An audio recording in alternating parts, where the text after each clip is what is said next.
സത്യവിശ്വാസികളെ, വിശ്വാസിനികളെ,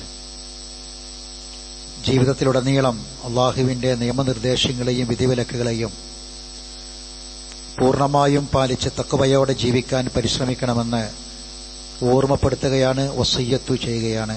അള്ളാഹു നമ്മയെല്ലാം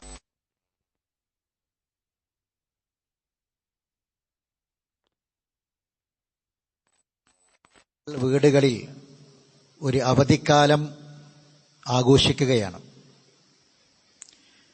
ഈ സമയത്ത് മുതിർന്നവരായ നമ്മൾ അറിയേണ്ട, രക്ഷിതാക്കളായ നമ്മൾ അറിയേണ്ട, നിർബന്ധമായും അറിയേണ്ട ചില കാര്യങ്ങൾ ഓർമ്മപ്പെടുത്തുകയാണ്. നമ്മുടെ മക്കളുടെ ഈ അവധിക്കാലം നമ്മളെ വീട്ടിൽ അവരുണ്ടാകുമ്പോൾ നമുക്ക് നമ്മളെ വീട്ടിൽ ചെയ്യാൻ പറ്റിയ ചില കാര്യങ്ങൾ, നിർബന്ധമായും നമ്മൾ ചെയ്യേണ്ട, നമ്മൾ ശ്രദ്ധിക്കേണ്ട ചില കാര്യങ്ങളാണ്. ഒന്നാമതായി നമ്മൾ മനസ്സിലാക്കേണ്ടത്, നമ്മുടെ മക്കൾ അവര് വെക്കേഷൻ ആഘോഷിക്കുകയാണ്. അവര് കളിക്കുകയും അവര് ആനന്ദിക്കുകയും ഒക്കെ ചെയ്യട്ടെ. അവർക്കതിനുള്ള സ്വാതന്ത്ര്യം നമ്മൾ കൊടുക്കുക.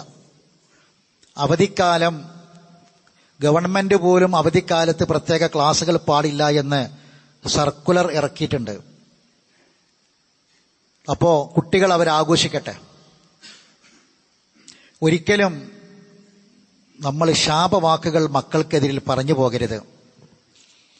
പണ്ടാരടങ്ങാൻ, എന്നാണ് സ്കൂളൊന്ന് തുറക്കുക, മദ്രസ ഒന്ന് തുറന്നു കിട്ടുക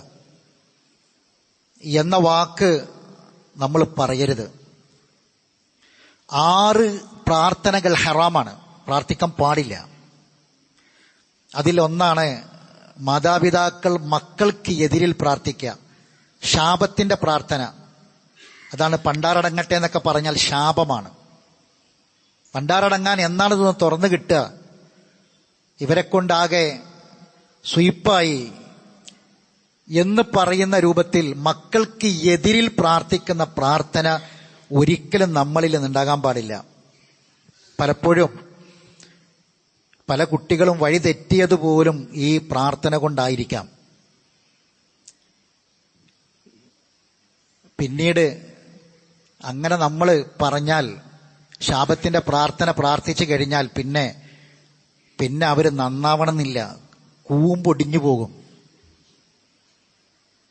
അതുകൊണ്ട് വളരെ കരുതലോടെയായിരിക്കണം വീട്ടിൽ അവധി ആഘോഷിക്കുന്ന കുട്ടികൾ. അവർ ഓടും ചാടും, പലതും തട്ടിത്തെറിപ്പിച്ച് നശിപ്പിക്കും, പലതും ഉണ്ടാകും.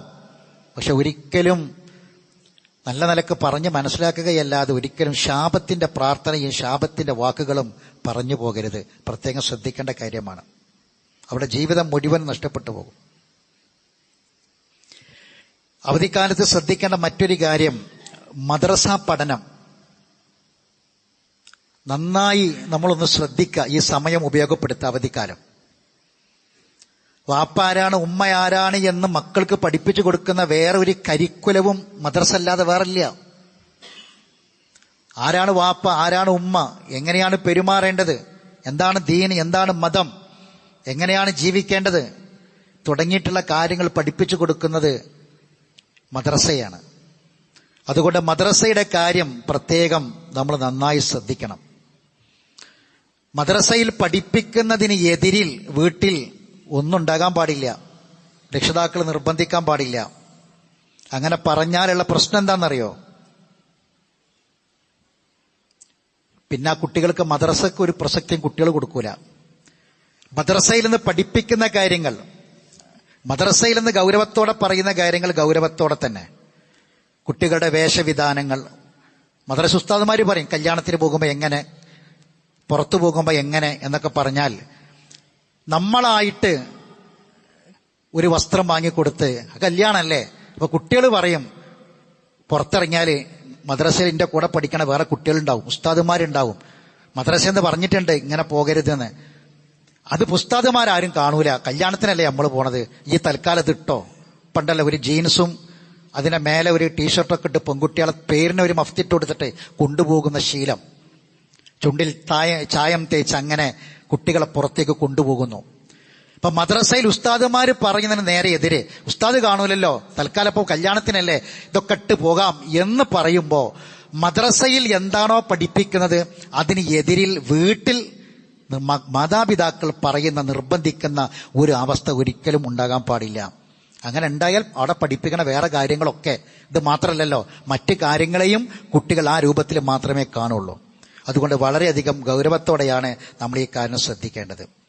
നമ്മളെ മക്കളെ വളർത്തുമ്പോൾ നന്നായിട്ട് ശ്രദ്ധയോടെ വളർത്തണം. സാധാരണ 3 രൂപത്തിലാണ് മക്കളെ വളർത്തൽ. ഒന്ന്, നമ്മളെ വളർത്തിയതുപോലെ നമ്മൾ മക്കളെ വളർത്തും. നമ്മളെ വളർത്തിയതുപോലെ പാടില്ല. നമ്മൾ പറയും, എനിക്ക് കിട്ടിയ അടിയൊന്നും നിനക്ക് കിട്ടിയിട്ടില്ല, എനിക്ക് കേട്ട ചീത്തയൊന്നും നിങ്ങൾക്ക് കിട്ടിയിട്ടില്ല എന്ന് പറഞ്ഞ് നമ്മളെങ്ങനെയാണോ വളർത്തിയത് അതുപോലെ മക്കളെ വളർത്തുക പാടില്ല. ശ്രദ്ധിക്കണം. നമുക്ക് അമേരിക്കയിലും ആഫ്രിക്കയിലും യൂറോപ്പിലൊന്നും ഫ്രണ്ട്സ് ഇല്ലല്ലോ. ഇന്നത്തെ കുട്ടികൾക്ക് അതുണ്ട്.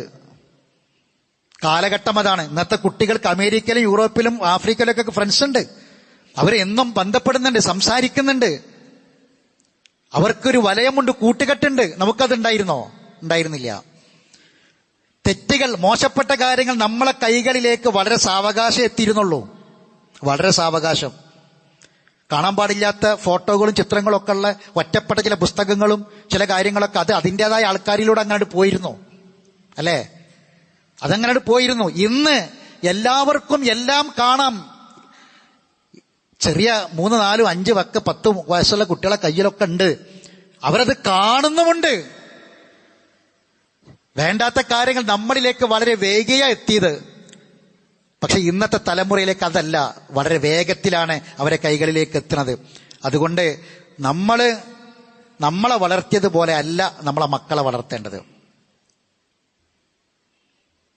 രണ്ടാമത്തെ ഒരു തരം വളർത്തല്, മറ്റുള്ള ആൾക്കാർ വളർത്തുന്ന പോലെ വളർത്തും, വേറുള്ള ആൾക്കാർ വളർത്തുന്നത് പോലെ വളർത്തും. അതെങ്ങനെ? ഓന്റെ കുട്ടി പോകുന്ന ട്യൂഷൻ സെന്ററിൽ, അതുകൊണ്ട് ഓന്റെ കുട്ടി അവിടെ ആയതുകൊണ്ട് ഞാനും അവിടെ കൊണ്ടയാക്കി.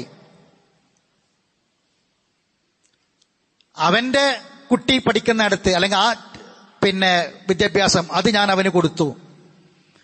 ഓന്റെ കുട്ടിനെ ഓനെ ഹിഫ്ദിന് കൊണ്ടയാക്കി, അതുകൊണ്ട് ഞാൻ എന്റെ കുട്ടീനെ ഞാനും കൊണ്ടയാക്കി ഹിഫ്ദിനെ. ഇങ്ങനെ പാടില്ല. കമ്പാരിസം വളരെ ഡേഞ്ചറാ. കോഴിക്കോട് ജില്ലയിൽ ഒരു കൊലപാതകം നടന്നു. 16 വയസ്സുകാരി 20 വയസ്സുകാരൻ ഉമ്മാന്റെ സഹോദരൻ കൊലപ്പെടുത്തിയിട്ടത് ദാരുണമായി കൊലപ്പെടുത്തിയിട്ട് അവൻ ആത്മഹത്യ ചെയ്തു. ദുരൂഹത പലതും പുറത്തു വരാനിരിക്കുന്നത് പോലീസ് പറയുന്നു. കഴിഞ്ഞ ദിവസം എന്താ പുറത്തു വന്നുകൊണ്ടിരിക്കുന്നത്? ഒരേ വീട്ടിൽ താമസിക്കുന്ന കസിൻസ്, അവര് മറ്റൊരാളെ പോലെ, ഒരാൾ പഠിച്ച് എൻട്രൻസിന് ഡോക്ടറാകാൻ ആഗ്രഹിക്കുന്നു, ഉയർന്നു പഠിക്കുന്നു. അത് കാണിച്ച് ഇവനെ കുറ്റപ്പെടുത്തി, അവനെ ചീത്ത പറഞ്ഞ്, അവനുമായി ഇവനെ തുലനപ്പെടുത്തി കുത്തുവാക്കുകളും പഴിവാക്കുകളും, അവസാനം ഇവൻ ശത്രുവായിട്ട് മാറുകയാണ്. കൊല്ലാൻ മാത്രമുള്ള ശത്രുത. ഇത് കമ്പാരിസൺ വളരെ ഡേഞ്ചറാ. നമ്മളെ ഒരിക്കലും വേറുള്ളൊരു കുട്ടിനെ നോക്കി, മക്കളെ നോക്കി നമ്മളെ മക്കളെ നിർബന്ധിക്കരുത്. ആ രൂപത്തിൽ അവരെ വളർത്തരുത്. നമ്മുടെ മക്കളുടെ കഴിവും ശേഷിയും IQ പവറും ഒക്കെ എന്താണ് നമ്മൾ മനസ്സിലാക്കണം. അതിനനുസരിച്ചായിരിക്കണം നമ്മളെ മക്കളെ നമ്മൾ വളർത്തേണ്ടത്. ഇപ്പൊ വേറൊരാള് വാപ്പാര് നമ്മളെ വളർത്തിയ പോലെയല്ല, വേറൊരാള് അവരെ മക്കളെ വളർത്തുന്ന പോലെയല്ല. അങ്ങനെ ആകുമ്പോൾ വളരെ വലിയ വിഷമങ്ങൾ ഈ കാര്യത്തിൽ ഉണ്ടാകും. കുട്ടികളോട് നമുക്ക് ഏറ്റവും കൂടുതൽ ദേഷ്യം തോന്നുന്ന സമയം എപ്പോഴാണെന്നറിയോ? അത് ഉമ്മാർക്കാ, കുട്ടികളെ പഠിപ്പിക്കുന്ന സമയത്താ. വേറെ എന്തെന്നെ കുട്ടികൾ ചെയ്താലും വലിയ ദേഷ്യം തോന്നൂല. കുട്ടികളെ പഠിപ്പിക്കാൻ ഇരുത്തി നോക്കി. എന്നും ഉമ്മയാണ് പഠിപ്പിക്കല്. ഒരു ദിവസം വാപ്പാനെന്ന് ഏൽപ്പിച്ചു നോക്കി, അപ്പളേക്കാർ അവിടെ ഉഹുദും ബദറൊക്കെ നടക്കും. ഉമ്മാര് ക്ഷമയോടുകൂടി ഇരിക്കും.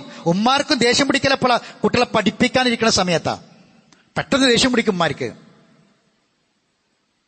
പഠിപ്പിക്കുന്നത് അവര് പഠിക്കുന്നില്ല, വായിക്കുന്നില്ല. അപ്പൊ വായിക്കും, പക്ഷെ എന്റെ കുട്ടി എഴുതുന്നില്ല. അപ്പം വായിക്കുന്നു, എഴുതുന്നില്ല. അപ്പൊ വായിക്കുന്നത് പോലെ എഴുതണം എന്ന് നിർബന്ധിക്കരുത്. എന്താ കാരണം? രണ്ടും രണ്ടാണ്. ഒരു മാങ്ങ എടുത്ത് തിന്നണതും ആ മാങ്ങ കൊണ്ട് എന്തെങ്കിലും വിഭവങ്ങൾ ഉണ്ടാക്കണം, രണ്ടും രണ്ടാണ്. എളുപ്പമല്ല ഒരേപോലെ. ഒരു വാതിലിനകത്ത് കടന്നിട്ട് വാതിൽ അടഞ്ഞു പോയാൽ അത് ചവിട്ടിപ്പൊളിക്കല്ല വേണ്ടത്. പിന്നെന്താ വേണ്ടത്? അടഞ്ഞുപോയ വാതിൽ മറ്റൊരു ചാവി ഉണ്ടാക്കി അല്ലെങ്കിൽ ക്ഷമാപൂർവം അത് തുറക്കാൻ ശ്രമിക്കുക വേണ്ടത്. അടഞ്ഞുപോയത് തുറക്ക, പതുക്കെ, ചവിട്ടി തുറക്കരുത്. ഈ വെക്കേഷനിൽ കുട്ടികളുടെ കയ്യക്ഷരം നന്നാക്കുക, എഴുത്ത് നന്നാവണം. ഇപ്പൊ നമുക്കറിയാം, വലിയ പരീക്ഷകള്, സിവിൽ സർവീസ് പരീക്ഷകളെ പോലെയൊക്കെയുള്ള വലിയ പരീക്ഷകളിൽ വലിയ മാർക്കാണ്.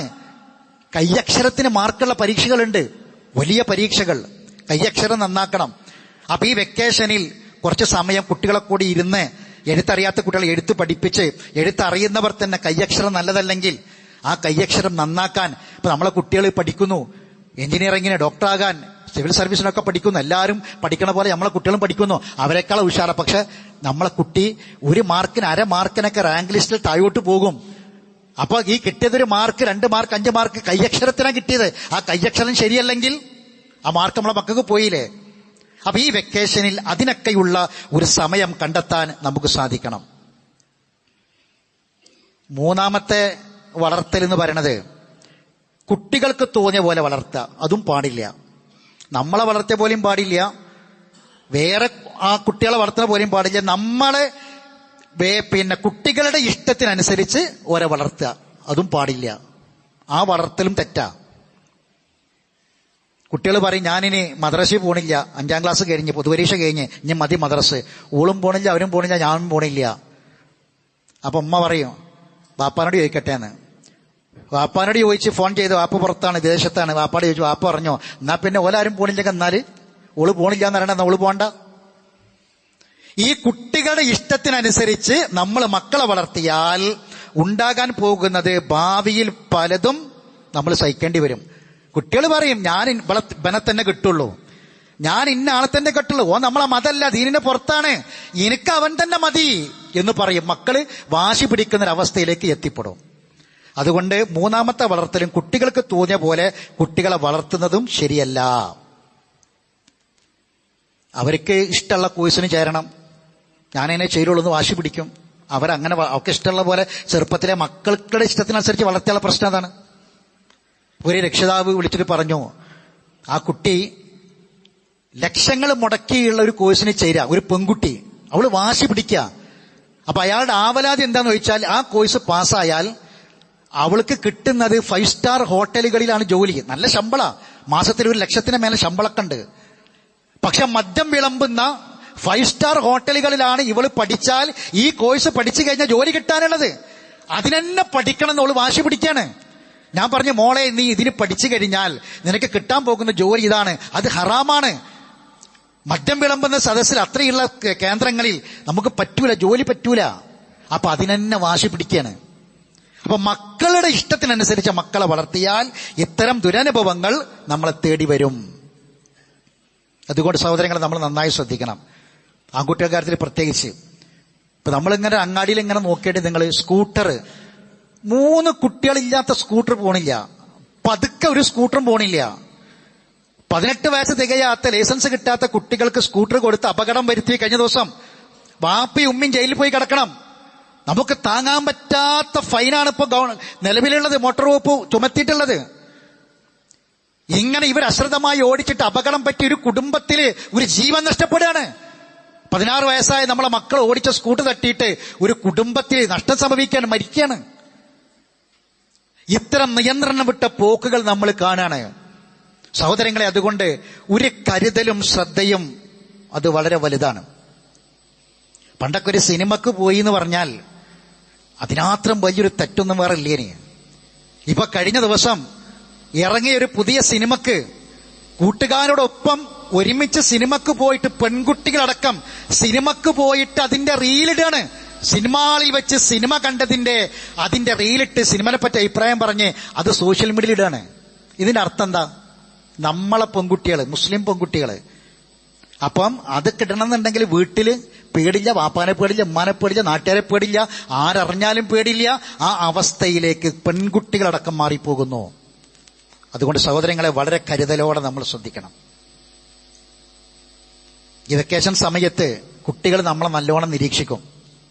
നല്ല നിരീക്ഷകരാണ് കുട്ടികൾ. അതുപോലെ തന്നെ അനുകരിക്കും, നന്നായി അനുകരിക്കും നമ്മളെ മക്കള്. അനുകരിക്കാൻ കഴിവുള്ളവരാണ് മക്കള്. ശ്രദ്ധിക്കണം. അപ്പൊ മദ്രസയിൽ പഠിപ്പിച്ച ചില കാര്യങ്ങൾ, ഇന്നത്തെ ഏറ്റവും വലിയ പ്രശ്നം എന്താന്ന് വെച്ചാൽ, മദ്രസയിൽ വലിയ മൂല്യമായി പഠിപ്പിക്കണ പലതും പെരിയിലെത്തിയാൽ വട്ടപൂജ്യ. മൂല്യമായി പഠിപ്പിച്ച പലതും പൂജ്യമായി മാറുകയാണ്. ഹദീസ് കുട്ടിക്ക് പഠിപ്പിക്കുക, ഈ ആക്കവൽ കദിബ്, കളവ് സൂക്ഷിക്കണം, ഫഇന്നൽ കദിബ യഹ്ദി ഇലന്നാർ, കളവ് നരകത്തിലേക്ക് എത്തിക്കും. അതിന്റെ ഭീകരത, സെക്ഷന്റെ ഭീകരത കുട്ടിക്ക് ഉസ്താദ് പഠിപ്പിച്ചു കൊടുത്ത്, കുട്ടി പഠിക്കാഞ്ഞിട്ട് അടിവരെ കുട്ടിക്ക് കിട്ടിയിക്കണ്. പരീക്ഷ എഴുതിയിട്ട് കാണാതെ പഠിച്ച് ഹദീസ് എഴുതി പാസ്സായിട്ടുണ്ട് കുട്ടി. വീട്ടിലെത്തിയാലോ വാപ്പ വരിയിലുണ്ട്, മൊബൈൽ അടിക്കാണ്. മോളോട് പറഞ്ഞു, മോളെ ആ മൊബൈൽ എടുക്കുക, ആരാ നോക്ക്, ഇത് ഇന്ന ആളാണ്. ആ എടുത്തുകാണ് ഞാൻ ഇവിടെ ഇല്ലാന്ന് പറഞ്ഞ ആളാണ്, ഞാൻ ഇവിടെ ഇല്ലാന്ന് പറഞ്ഞ ആളാണ്. കളവ് മകളെ കൊണ്ട് പറയിപ്പിക്കണ വാപ്പ മദ്രസയിൽ നിന്ന് പഠിച്ച വലിയ മൂല്യം അത് പൂജ്യാക്കി മാറ്റി. മകനോട് പറഞ്ഞു, മോനെ ഒരു 2 കിലോ പഞ്ചസാര വാങ്ങിക്കൊണ്ടാ. ആ പഞ്ചസാര വാങ്ങിക്കൊണ്ടേ കൊടുത്ത് ഒരു 1/4 മണിക്കൂർ കഴിഞ്ഞപ്പോ ബെല്ലടിക്കാണ് ആരോ. അപ്പോ അയൽവക്കത്തെ സ്ത്രീ വന്നിട്ട് പറഞ്ഞു, ഒരു ഗ്ലാസ് പഞ്ചസാര അടിക്കാണ്. ഉടനെ ഉമ്മ ഇവിടുന്ന് പറയാണ്, ഇല്ല ഇവിടെ തീർന്നിക്കണെന്ന്. ഈ കൊണ്ടേ കൊടുത്ത മകനോ മകളോ ഉമ്മാന്റെ കണ്ണുക്ക് ഇങ്ങനെ നോക്കും. ഇവിടെ മദ്രസയിൽ നിന്ന് പഠിപ്പിച്ച മൂല്യം പെരിയിൽ പൂജ്യമായി. സഹോദരങ്ങളെ നന്നായി ശ്രദ്ധിക്കണം. ചെറിയ എന്തെങ്കിലുമൊക്കെ ഒരു വസ്തു കൊണ്ടെന്നാൽ ഒരാൾക്ക് കൊടുക്കാനേ ഉണ്ടാവുള്ളൂ. അപ്പൊ ഉമ്മ പറയും, മൂത്തിന് കൊടുത്തിട്ട് പറയും, അല്ലെങ്കിൽ ഇളയതിന് കൊടുത്തിട്ട് പറയും, വേഗാണ്ട് തിന്നാളെ, ഓള് വരുമ്പോത്തിന് ഓള് കാണണ്ടാന്ന്. ഓള് കാണണ്ട, ഓള് വരുമ്പോത്തിന് ഞാൻ തിന്നാളാന്ന്. ഏതാണ് ഈ കുട്ടി? യർമൂക്ക് യുദ്ധം പഠിച്ച കുട്ടിയാ, താരീഖ് പഠിച്ച കുട്ടി. മദ്രസയിൽ എന്താ യർമൂക്ക് യുദ്ധത്തിൽ പരിക്ക് പറ്റിയൊരു ഗ്ലാസ് വെള്ളയേ ഉള്ളൂ, ഒരു തോൽപാത്രത്തിൽ വെള്ളയേ ഉള്ളൂ, മരിക്കാൻ കിടക്ക. വെള്ളം കൊടുക്കാൻ ചുണ്ടിലേക്ക് എത്തിയപ്പോ അടുത്ത ആള് വെള്ളത്തിന് കയറുന്നത് കാണാ. അപ്പൊ പറയാണ്, എനിക്ക് വേണ്ട, അവനക്ക് കൊടുക്കുന്നത്. അവൻ കുടിക്കാൻ നേരത്ത് വീണ്ടും അപ്പുറത്തെ ശബ്ദം കേൾക്കാണ്, മരിക്കാൻ കിടക്കുക. അപ്പൊ അവൻ പറയാ, എനിക്ക് വേണ്ട, അവന് കൊടുക്കുന്നത്. അങ്ങനെ കറങ്ങുന്നൊരു പാനപാത്രം. തിരിച്ചു വന്നപ്പോഴേക്ക് ആയത്താലും മടിച്ച്. ഇത് യർമൂക്കിതത്തിന്റെ ചരിത്രം കുട്ടി താരീഖിൽ പഠിച്ചിട്ടുണ്ട്. ഇത് പഠിപ്പിച്ച കുട്ടിക്കാണ്, കുട്ടിയാണ് അയൽപക്കത്തു നിന്നൊരു സാധനം വന്നപ്പോ ഇല്ലാന്ന് ഉമ്മ പറഞ്ഞ കളവ് ആ കുട്ടി കേൾക്കാണ്. അതൊരു സഹോദരങ്ങളെ, മദ്രസയിൽ നിന്ന് പഠിപ്പിക്കുന്ന മൂല്യങ്ങൾ, ആ മൂല്യങ്ങൾ വീട്ടിൽ വട്ടപൂജ്യമാകുന്നത് വളരെയധികം ശ്രദ്ധിക്കണം. കുട്ടിക്ക് കൺഫ്യൂഷൻ ആകും, അപ്പയാണോ ഉമ്മയാണോ ഉസ്താദാണോ മദ്രസയാണോ ഏതാ ശരിയെന്ന് കുട്ടിക്ക് കൺഫ്യൂഷൻ ആകുന്ന അവസ്ഥ ഒരിക്കലും ഉണ്ടാകാൻ പാടില്ല. എന്താ വെക്കേഷനിലെ വലിയ പരാതി? വെക്കേഷനിൽ കുട്ടികൾ പെരിയുണ്ട്. ഇപ്പൊ വലിയ പരാതി, മൊബൈൽ ഓടി വെക്കാൻ വയ്യ. കുട്ടികൾ മൊബൈൽ അമിതമായി ഉപയോഗിക്കണം. ആരാ അതിന് കാരണക്കാര്? മൊബൈലിന് കുട്ടികൾ അഡിഷനാകാൻ ആരാ കാരണക്കാര്? എങ്ങനെ അവരതായത് നമ്മൾ ചിന്തിക്കണം. അതുകൊണ്ട് മൊബൈല് എല്ലാവരും ഒരു സമയം നിശ്ചയിക്കുക, ഒരു പൊതുസ്ഥലം, എല്ലാവർക്കും ഉപയോഗിക്കാൻ പറ്റിയൊരു മൊബൈല് പെരിയിലുണ്ടാവുക. മൊബൈൽ ഉപയോഗിക്കരുതെന്ന് പറഞ്ഞാണ്ട് ഉമ്മ വേറെ മൊബൈൽ ഉപയോഗിച്ചാലേ കുട്ടി ഇങ്ങനെ വരുമ്പോൾ ഉമ്മ വേദ വെക്കുകയാണെങ്കിൽ പോലും ഉമ്മ പെട്ടെന്ന് കുട്ടികൾ വന്ന മൊബൈലിനെ എടുത്ത് വെച്ചാൽ അമ്മ മൊബൈൽ കാണുന്നുണ്ടല്ലോ, നമുക്ക് കാണാം, കുട്ടിക്ക് കാണണം. നമ്മളിങ്ങനെ മൊബൈൽ ഉപയോഗിക്കുമ്പോൾ പെട്ടെന്ന് കുട്ടികൾ വന്ന് നമ്മളത് മിനിമൈസ് ചെയ്താല് കുട്ടികളെ മനസ്സിൽ വാപ്പ ഉമ്മ സംശയത്തിന് നേരിലായി. നമ്മൾ പെട്ടെന്ന് മിനിമൈസ് ചെയ്താണ്ട് ഒഴിവാക്കി. സഹോദരങ്ങളെ, കുട്ടികൾ നന്നായി നിരീക്ഷിക്കും നമ്മളെ. അതുകൊണ്ട് നമ്മൾ മൊബൈൽ ഉപയോഗിക്കുന്നത് കൺട്രോൾ ചെയ്തേ പറ്റുള്ളൂ. മക്കളുടെ മൊബൈൽ ഉപയോഗത്തെക്കുറിച്ച് പരാതി പറയുന്നുണ്ടെങ്കിൽ നമ്മളത് എല്ലാവർക്കും ഉപയോഗിക്കാൻ പറ്റിയ ഒരു സ്ഥലത്ത്, പൊതുസ്ഥലത്ത് വെക്കുക. ഫോണ് വരുമ്പോൾ എടുക്കുക. ഇനി വിദേശത്തൊക്കെയുള്ള ഭർത്താക്കന്മാർക്ക് വീഡിയോ കോളൊക്കെ ചെയ്യണമെന്നുണ്ടെങ്കിൽ കുട്ടികൾ മദ്രസ പോയ സമയത്ത്, സ്കൂളിൽ പോയ സമയത്ത്, ഇവിടെ ഇല്ലാത്ത സമയത്ത്, ഉറങ്ങുന്ന സമയത്തൊക്കെ ഉപയോഗിച്ചോളി. മറിച്ച് നമ്മൾ അവരോട് നിയന്ത്രണം ഏർപ്പെടുത്തി നമ്മൾ ഉപയോഗിക്കുമ്പോൾ അതൊരിക്കലും നടപ്പിൽ വരുന്ന വിഷയമല്ല, സാധിക്കുന്ന കാര്യമല്ല. ഇനി എപ്പോഴും മൊബൈല് ആർക്കും ഓപ്പൺ ആക്കാൻ പറ്റിയ രൂപത്തിൽ ഉണ്ടായാൽ മതി. അങ്ങനെ ഉണ്ടായാൽ ബാപ്പാക്കും ഉമ്മാക്കും മൊബൈലിൽ രഹസ്യങ്ങളൊന്നും ഇല്ലെങ്കിൽ പിന്നെ മക്കൾക്ക് ഉണ്ടാവില്ല. മക്കൾ അങ്ങനെ വളരുള്ളൂ. നമുക്കുണ്ടെങ്കിൽ മക്കൾ നന്നാകണം എന്ന് ആഗ്രഹിക്കുന്നത് വെറുതെയാണ്, ഒരിക്കലും നടക്കാത്ത കാര്യമാണ്. മക്കൾക്ക് കാണാൻ പറ്റാത്തതൊന്നും നമ്മൾ കാണണ്ട. നമ്മൾ കാണുന്ന റീലുകൾ കുട്ടികൾ അഭിനയിക്കാൻ തുടങ്ങും. അങ്ങനെയുണ്ട്. കുട്ടികൾ അതിലെ അഭിനേതാക്കളാകും. ആ അവസ്ഥയിലേക്ക് എത്തും. ശ്രദ്ധിക്കണം. കുട്ടികൾക്ക് മൊബൈൽ കൊടുക്കുക. അത് എത്ര സമയം മുതൽ എത്ര സമയം വരെ ഉപയോഗിച്ചോ. റൂമിൽ കൊണ്ടുപോകരുത്, റൂമിലേക്ക് കൊണ്ടുപോകരുത്, വാതിൽ അടക്കരുത്. ഇവിടെ ഇരുന്നിട്ട് ഉപയോഗിക്കുക. നമ്മളെ മുന്നിൽ മക്കൾ ഉപയോഗിച്ചോട്ടെ. ഒരു 10 മിനിറ്റ് മൊബൈൽ ഉപയോഗിച്ചു 10 മിനിറ്റ് കഴിഞ്ഞാൽ കറക്റ്റ്. പിന്നെ കുറച്ചും കൂടി ഒരു മിനിറ്റ് കൂടി കൊടുക്കരുത്, കൊടുക്കാൻ പാടില്ല. അവിടെ കർശനമായ നിയമം സ്വീകരിക്കണം. ഈ മൊബൈലിന് അഡിഷനായ കുട്ടികളാണെങ്കിൽ പെട്ടെന്ന് മൊബൈൽ വാങ്ങിയേക്കരുത്. മൊബൈലിന് അഡിക്ഷനായ കുട്ടികളാണെങ്കിൽ ഇനിയിപ്പോ നമ്മൾ വേല കേട്ട് നിന്നിട്ട് ഹുതബ കേട്ട് എന്നും കണ്ട് മൊബൈലിന്റെ എടുത്തേച്ച് നാളെ ഒരു ആത്മഹത്യ ഉണ്ടാവരുത് പെരിയില്. ഇപ്പൊ മൊബൈൽ എടുത്തേച്ചിനാണ് ആത്മഹത്യ. കുട്ടികൾ നാടിട്ട് പോവുക, പെൺകുട്ടികൾ നാട് വിട്ടു പോവുക. എവിടേക്ക് പോയി? നാട്ടിൽ നിന്ന് പോയി വണ്ടി കയറി, തീവണ്ടി കയറി, ബസ്സിന് കയറി പോയി. എന്താ കാരണം? 16, 20 വയസ്സിലെ പെൺകുട്ടികൾ ഉമ്മ മൊബൈൽ വാങ്ങിച്ചെന്നുള്ള അപകടം ഉണ്ടാകും. അഡിഷൻ ആയാൽ എന്ത് വേണമെന്നറിയോ? എന്താ ഖുർആന്റെ നിയമം? കള്ള് കുടിച്ച് മദ്യപാനത്തിന് അടിമകളായവരെ ഒരൊറ്റ പ്രഭാതത്തിൽ കള്ളി വിരോധിക്കല്ലേ ചെയ്തത്. മറിച്ച് അള്ള പറഞ്ഞു, ദാ ഉപകാരത്തേക്കാൾ കൂടുതൽ ഉപദ്രവാട്ടോ. മൊബൈലിൽ കുറച്ച് ഉപകാരമൊക്കെ ഉണ്ട്, പക്ഷേ ഉപകാരത്തേക്കാൾ കൂടുതൽ ഉപദ്രവമാണ് മദ്യപാനം. ഖുർആന്റെ ആയത്തിറങ്ങാണ് മദ്യപാനത്തിൽ അടിമകളായവരെ എങ്ങനെ മോചിപ്പിച്ചു. ഒരൊറ്റ ദിവസം ഐഷബി പറയുന്നുണ്ട്, ആദ്യം തന്നെ അള്ള കള്ള് പാടില്ലാതെ നിയമം ഉണ്ടാക്കിയെങ്കിൽ ഒരൊറ്റ കൂട്ടൻ ഇസ്ലാമിലേക്ക് കിട്ടൂലായിരുന്നു എന്ന് ഐഷബി പറയാ. അപ്പോ ആദ്യം പറഞ്ഞു ഇസ്മുഹും അക്ബറു മിൻ അഫീമ. അപ്പൊ മൊബൈലിൽ ഉപകാരമൊക്കെ ഉണ്ട്, പക്ഷെ അതിനേക്കാൾ ഉപദ്രവമാണ് പറഞ്ഞു കൊടുത്തു. രണ്ടാമത് പറഞ്ഞു വലാ തഖബുർ സലാത്ത, നിസ്കാരം നിസ്കരിക്കുന്ന സമയത്ത് കുടിക്കരുത് കേട്ടോ എന്ന് പറഞ്ഞു. മൊബൈലുകൾ പല തിന്മകൾ, നിസ്കാരം തൻഹാൽ ഫഹ്ശാഇ വൽ മുൻകറാണ്, അതുകൊണ്ട് പല തിന്മകളും തുന്യാസങ്ങളുണ്ട്. മൂന്നാമത്തെ ഘട്ടമാണ് ഫഹൽ മുൻതഖുൻ, പറ്റില്ല പാടില്ല എന്ന് പറഞ്ഞ് നിരോധിച്ചത്. അപ്പം ഇത്തരം കാര്യങ്ങളൊക്കെ ഇസ്ലാമികമായി തന്നെ നമ്മൾ അതിലേക്ക് തിരിഞ്ഞു വരണം. ചെറിയ പ്രായത്തിൽ നമ്മൾ കൊടുക്കുന്ന തർബിയത്ത്, നമ്മൾ കൊടുക്കുന്ന ഉണർത്തലുകൾ കുട്ടികളെ ഏറെ സ്വാധീനിക്കും. നബി സല്ലല്ലാഹു അലൈഹി വസല്ലമ ഉമർ ഇബ്നു അബീ സൽമ പറയാണ്, റസൂലുള്ളാഹിന്റെ കൂടെ കുൻതു ഗുലാമൻ ഫീ ഹിജ്രി റസൂലുള്ളാഹി സ്വല്ലല്ലാഹു അലൈഹി വസല്ലം, ഞാൻ കുട്ടിയായിരുന്ന സമയത്ത് നബിന്റെ മടിയിൽ ഇങ്ങനെ ഇരിക്കുകയായിരുന്നു. അങ്ങനെ ഭക്ഷണം കൊണ്ടുവന്നപ്പോൾ വക്കാനത്ത് യദി തതീഷു ഫി സുഫ, എന്റെ കൈ ഭക്ഷണത്തിന്റെ പാത്രത്തിൽ എല്ലായിടത്തും ഞാൻ എടുത്ത് തിന്നാൻ തുടങ്ങി. അപ്പൊ ഫക്കാൽ അലി റസൂലുള്ളാഹി യാ ഗുലാം സമ്മില്ല, എന്നോട് പറഞ്ഞു മോനെ ബിസ്മി ചൊല്ലണം, വക്കുൽ ബി യമീനിക, വലത്തെ കൈയോട് തിന്നണം, വക്കുൽ മിമ്മാ യലീക, നിന്റെ ഭാഗത്ത് തിന്നണം എന്ന് പറഞ്ഞു. എന്നിട്ട് അദ്ദേഹം പറയാണ്, കുട്ടിയായിരുന്നപ്പോ സമയം പറയാ, ആ സംഭവം പറഞ്ഞിട്ട് അദ്ദേഹം പറയാണ്, ഫമാ സാലത്തിൽ കതഅമതി ബഅദ്, അതിനുശേഷം ഒരിക്കലും എന്റെ ഭക്ഷണത്തില് മരിക്കണത് വരെ ഞാൻ ആ നിയമം പാലിക്കാതിരുന്നിട്ടില്ല എന്നുള്ളതാണ്.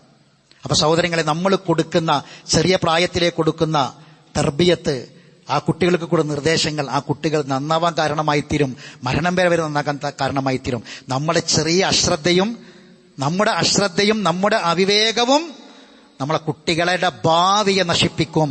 നന്മ നിറഞ്ഞ ഭാവി ഇല്ലാതെയായി മാറും. അതുകൊണ്ട് ഈ സമയത്ത് ജാഗ്രതയോടെ ശ്രദ്ധയോടെ നമ്മളെ മക്കളെ കാണണം. അള്ളാഹ് പറഞ്ഞത്, യാ അയ്യുഹല്ലദീന ആമനൂ, ഈമാനുള്ളവരെ, ഇന്ന മിൻ അസ്വാജിക്കും വഔലാദിക്കും അദുവ്വൻ ലക്കും, നിങ്ങളുടെ ഇണകളിലും മക്കളിലും നിങ്ങൾക്ക് ശത്രുക്കളുണ്ട്. മക്കളെ ശത്രുക്കളാക്കല്ലേ. ഫഹ്ദറൂഹും, ജാഗ്രത പാലിക്കണം, നന്നായി ജാഗ്രത പാലിക്കണം, ശ്രദ്ധിക്കണം. ഖുർആൻ പറയാ, ഈ ഫഹ്ദറൂഹും എന്ന വാക്ക് ഖുർആൻ വേറെ സ്ഥലത്ത് പ്രയോഗിച്ചത് യുദ്ധക്കളത്തിലെ യോദ്ധാവിന്റെ ജാഗ്രതയ്ക്ക് വേണ്ടിയാ. ഒരു യുദ്ധം നടക്കുകയാണ്, യോദ്ധാവ് ഒരു നിമിഷം അശ്രദ്ധയമായാൽ ശത്രുവിന്റെ വാള് തല കൊണ്ടുപോകും. ഈ വാക്കാണ് ഖുർആൻ പ്രയോഗിച്ചത്. മക്കളിൽ നിങ്ങൾക്ക് ശത്രുക്കളുണ്ട്. ഈ ലോകത്തും നാളെ പരലോകത്തും ശത്രുക്കളാകുന്ന മക്കളെ ഉണ്ടാക്കരുത്. സൂക്ഷിക്കണം, ശ്രദ്ധിക്കണം. ഇന്നമാ അംവാലുക്കും ഔലാദുക്കും ഫിത്ന, നിങ്ങളെ മുതലും നിങ്ങളെ മക്കളും നിങ്ങൾക്ക് പരീക്ഷണം മാത്രമാണ്. വല്ലാഹു ഇൻദഹു അജ്റുൻ അളീം, അള്ളാഹുവിന്റെ അടുക്കലുള്ളത് മഹത്തായ പ്രതിഫലമാണ്. കരുതലോടെ, ജാഗ്രതയോടെ, ശ്രദ്ധയോടെ ഈ ദിനങ്ങൾ ഉപയോഗപ്പെടുത്തുക. മക്കളെ വളർത്തുന്ന കാര്യത്തിൽ ശ്രദ്ധയോടെ, സൂക്ഷ്മതയോടെ കൈകാര്യം ചെയ്യുക. അള്ളാഹു നമ്മെ അനുഗ്രഹിക്കുമാറാവട്ടെ. അഖൂലു ഖൗലി ഹാദാ അസ്തഗ്ഫിറുല്ലാഹൽ അളീം ലീ വലക്കും ഇന്നഹു ഹുവൽ ഗഫൂറുർ റഹീം.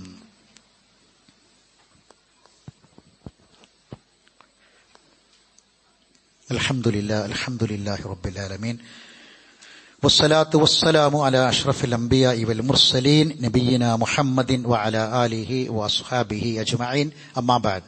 അയ്യുഹന്നാസ് ഇത്തഖുല്ലാഹ ഇബാദല്ലാഹ്, അള്ളാഹുവിന്റെ വിധിവിലക്കുകളെ സൂക്ഷിക്കണമെന്ന് ഓർമ്മപ്പെടുത്തുകയാണ്. നമ്മുടെ നിയന്ത്രണത്തിൽ നിൽക്കുന്നതും അതല്ലാത്തതുമായ കാര്യങ്ങൾ ഉണ്ടാകും.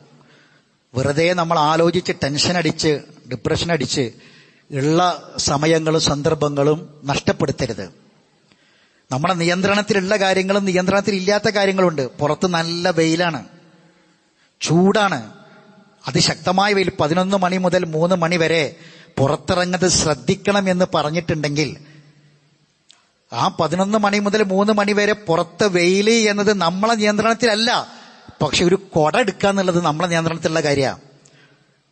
ഒരു കൊട എടുത്ത് പുറത്തിറങ്ങാം, അത് നമ്മളെ നിയന്ത്രണത്തിലുള്ള കാര്യമാണ്. അത് നമുക്ക് ചെയ്യാം. അപ്പൊ നമ്മളെ കൊണ്ട് കഴിയുന്ന കാര്യങ്ങൾ നമ്മൾ ചെയ്യുക. വെറുതെ ടെൻഷൻ അടിച്ചിരിക്കുക. പല ആൾക്കാരും ഉസ്താദേ ടെൻഷൻ മാറാൻ എന്താ ചെയ്യുക, കുട്ടികൾക്ക് ടെൻഷൻ ഉണ്ട് അത് മാറാൻ എന്താ ചെയ്യുക, ഒന്നും ചെയ്യാനില്ല, ഖുർആനും സുന്നത്തനുസരിച്ച് ജീവിച്ചാൽ മതി. ദിക്റുകളും ദുആകളൊക്കെ അദ്കാർ സബാഹും മസാവും ഒക്കെ ഉണ്ട്, രാവിലെയും വൈകുന്നേരമൊക്കെ ഉള്ള. അലാ ബി ദിക്രില്ലാഹി തത്മഇന്നുൽ ഖുലൂബ്. അതുകൊണ്ട് മാത്രമേ മനുഷ്യന്റെ മനസ്സിന് സമാധാനം കിട്ടുള്ളൂ. വെറുതെ നമ്മൾ ഇനി വരാൻ പോകുന്നൊരു കാര്യത്തെക്കുറിച്ച്, വരാൻ പോകുന്നൊരു കടത്തിന് ഇപ്പൊ തന്നെ ഇൻട്രസ്റ്റ് എടുക്കേണ്ട കാര്യമില്ലല്ലോ. വരാൻ പോകുന്ന ഏതോ ഒരു കാലത്ത് എന്തോ ഒരു മോളെ കെട്ടിക്കാണ്ട് ഇപ്പൊ തന്നെ 11 വയസ്സ് 12 വയസ്സ് 13 വയസ്സ് ഇനി 18 വയസ്സ് ഞാൻ എന്താ ചെയ്യുക, അപ്പൊ തന്നെ അതിന് ചെയ്യണ്ട. ചില ആൾക്കാർ കൊടുത്ത് കഴിഞ്ഞു, ഞാൻ കൊടുത്തതിന് ഇപ്പോൾ ഇൻട്രസ്റ്റ് എടുക്കുന്ന ആൾക്കാർ വേറെയുണ്ട്. ഇനി കഴിഞ്ഞതിനെ പറ്റി ആലോചിച്ചിരുന്നിട്ട് എന്താ കാര്യം, അത് കഴിഞ്ഞു പോയി, ഇനി അതും ആലോചിച്ച ടെൻഷൻ ആവണ്ട. മറിച്ച് വരാനിരിക്കുന്ന ഭാവിയെ പ്രതീക്ഷയോടെ കണ്ട് അള്ളാഹുവിനെ സൂക്ഷിച്ച് ജീവിക്കുക. ഫത്തഖുല്ലാഹ മസ്തതഅതും, പരമാവധി അള്ളാഹിന്റെ നിയമങ്ങളൊക്കെ അനുസരിച്ച് സൂക്ഷ്മതയോടെ ജീവിക്കുക. വസ്മഉ, ദീന ശ്രദ്ധിച്ച് കേൾക്കുക. വ അത്തിഉ, കേട്ടതനുസരിക്കുക. വ അൻഫിഖു ഖൈറൻ ലി അൻഫുസിക്കും, നിങ്ങൾ എന്ത് ചെലവഴിച്ചാലും അത് നിങ്ങൾക്ക് ഗുണത്തിനാണ്. വമൻ യൂഖ ശുഖ നഫ്സിഹി, അതുകൊണ്ട് ഹൃദയത്തിന്റെ പിശുക്കിൽ നിന്ന് ആര് രക്ഷപ്പെട്ടോ ഫഉലൈക ഹുമുൽ മുഫ്ലിഹൂൻ, അവരാണ് വിജയികൾ. അതുകൊണ്ട് വിശാലമായ മനസ്സോടെ, ഇടുങ്ങിയ മനസ്സോടെ, പിശുക്കുള്ള മനസ്സോടെ ജീവിക്കാതിരിക്കുക. എല്ലാത്തിനോടും പോസിറ്റീവായിട്ട് കാണുക, നമ്മളെ മക്കളെയും നമ്മളെ കുടുംബത്തെയൊക്കെ. എന്നിട്ട് ശ്രദ്ധയോടെ സൂക്ഷ്മതയോടെ ജീവിക്കുക. പ്രാർത്ഥിക്കുക, ദുആ ചെയ്യുക, മക്കൾക്ക് വേണ്ടി, കുടുംബത്തിന് വേണ്ടി, കടം വീണാൻ വേണ്ടി, ടെൻഷൻ മാറാൻ വേണ്ടി റബ്ബിൽ തവക്കുലാക്കി റബ്ബിനോട് പ്രാർത്ഥിക്കുക. റഹ്മാനായ റബ്ബ് ഒരു മാർഗം കാണിച്ചു തരാതിരിക്കൂല. അള്ളാഹു സുബ്ഹാനഹു വ തആല എല്ലാ പ്രയാസങ്ങളും ബുദ്ധിമുട്ടുകളും നീക്കി ശാന്തമായി സമാധാനമായി ജീവിക്കാൻ അള്ളാഹു നമുക്ക് എല്ലാവർക്കും തൗഫീഖ് പ്രദാനം ചെയ്യുമാറാവട്ടെ. അറിവില്ലായ്മ കൊണ്ട് വന്നുപോയ തെറ്റുകുറ്റങ്ങൾ അള്ളാഹു വിട്ടുപുറത്ത് മാഫാക്കി തരട്ടെ. മരണപ്പെട്ടവർക്ക് അള്ളാഹു മഗ്ഫിറത്തും മർഹമത്തും പ്രദാനം ചെയ്യട്ടെ. നമ്മുടെ കൊഴിച്ചനയിലെ ഖുർആൻ പഠിതാവായിരുന്ന ഷാഉൽ ഹമീദ് സാഹിബ് അറ്റാക്ക് നിമിത്തം കഴിഞ്ഞ 2 ദിവസം മുമ്പ് മരണപ്പെട്ടു. അള്ളാഹു തആല അദ്ദേഹത്തിന് മഗ്ഫിറത്തും മർഹമത്തും പ്രദാനം ചെയ്യട്ടെ. അദ്ദേഹത്തിന് ബർസഖ് അള്ളാഹു വിശാലമാക്കി കൊടുക്കട്ടെ. അദ്ദേഹത്തെയും നമ്മയും അള്ളാഹു ജന്നാത്തുൽ ഫിർദൗസിൽ ഒരുമിച്ച് കൂട്ടുമാറാവട്ടെ. രോഗികളായ ആളുകളുണ്ട്. നമ്മൾ കഴിഞ്ഞ ആഴ്ച പ്രാർത്ഥിച്ചിരുന്നു. 4 മാസം പ്രായമായ നമ്മുടെ ഒരു ചെറിയ കുട്ടിക്ക് വേണ്ടി ഇപ്പോഴും ഐസിയുലാണ്. ദുആ ചെയ്യണമെന്ന് ആവശ്യപ്പെട്ടിട്ടുണ്ട്. അള്ളാഹു തആല പിഞ്ചുമകന് ആശ്വാസവും സമാധാനവും പ്രദാനം ചെയ്യുമാറാവട്ടെ. മാതാപിതാക്കൾക്ക് അള്ളാഹു മനസ്സിന് ഹൃദയത്തിന് സമാധാനം പ്രദാനം ചെയ്യട്ടെ. രോഗികളായ ആളുകൾക്കൊക്കെയും അള്ളാഹു സമാധാനവും ആശ്വാസം പ്രദാനം ചെയ്യുമാറാവട്ടെ. നമ്മുടെ ഖുർആൻ പഠിതാവായ ഒരു സഹോദരി വീണ് അവർക്കൊരു പരിക്കു പറ്റി കിടക്കുകയാണ്. ദുആ ചെയ്യണമെന്ന് ആവശ്യപ്പെട്ടിട്ടുണ്ട്. അള്ളാഹു സുബ്ഹാനഹു വ തആല അവർക്ക് ആശ്വാസവും സമാധാനവും പ്രദാനം ചെയ്യുമാറാവട്ടെ. എല്ലാ അപകടങ്ങളിൽ നിന്നും, അപകട മരണങ്ങളിൽ നിന്നും, അത്യാപത്തുകളിലും ദുരന്തങ്ങളിൽ നിന്നും അള്ളാഹു നമ്മളെയും നമ്മളെ മക്കളെയും നമ്മളെ മാതാപിതാക്കളെയും നമ്മളെ കുടുംബത്തെയും കാത്തുരക്ഷിക്കുമാറാവട്ടെ. اللهم اغفر للمؤمنين والمؤمنات والمسلمين والمسلمات واحياهم منهم والاموات انك مجيب الدعوات يا قاضي الحاجات. اللهم اجرنا من النار، اللهم اعتق رقابنا من النار، اللهم اشف مرضانا ومرضى المسلمين. اللهم انا نعوذ بك من جهد البلاء ودرك الشقاء وسوء القضاء وشماتة العذاب. اللهم ربنا تقبل منا إنك أنت السميع العليم وتب علينا إنك أنت التواب الرحيم. وآخر دعوانا أن الحمد لله رب العالمين.